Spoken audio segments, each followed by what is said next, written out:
Hi. நீங்கள் ஒரு கம்பெனியில் வந்து டேரக்டரோ இல்லைனா ஒரு எல்எல்பியில் ஒரு பார்ட்னராக இருக்கீங்கன்னா, நீங்கள் வந்து இந்த 13 செப்டம்பருக்குள்ளே இந்த கம்ப்ளைண்ட்ஸ் வந்து கம்பல்சரி வந்து ஃபாலோ பண்ணியிருக்கணும். உங்களோட டின் நம்பர், அதாவது டேரக்டர் ஐடென்டிஃபிகேஷன் நம்பரை வந்து பார்த்தீங்கன்னா ரினிவல் பண்ணியிருக்கணும்.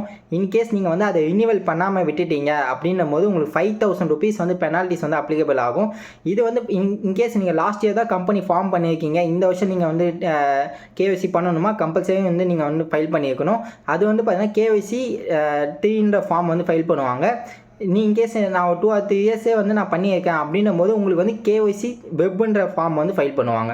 ஸோ உங்களோட டின்னை வந்து ரீஆக்டிவேட் பண்ணணும் அப்படின்னு நினச்சா கூட நீங்கள் வந்து கம்பல்சரி வந்து உங்களோட ஆதார் அண்ட் பேன்லாம் வெரிஃபை பண்ணிவிட்டு உங்களோட சர்டிஃபை வந்து பண்ணணும். உங்களோட ஆடிட்டரோ அது கம்பெனி செக்ரட்டரியோ அவங்க சர்டிஃபை பண்ணால் மட்டும்தான் உங்களால் வந்து டின்னையே வந்து ரீஆக்டிவேட் பண்ண முடியும். இல்லைனா உங்களால் டின்னை வந்து ரீஆக்டிவேட் பண்ண முடியாது. இதேமாதிரி ரெகுலர் அப்டேட்ஸ் தெரிஞ்சுக்கணும்னா என் சேனலை வந்து சப்ஸ்கிரைப் பண்ணிக்கோங்க.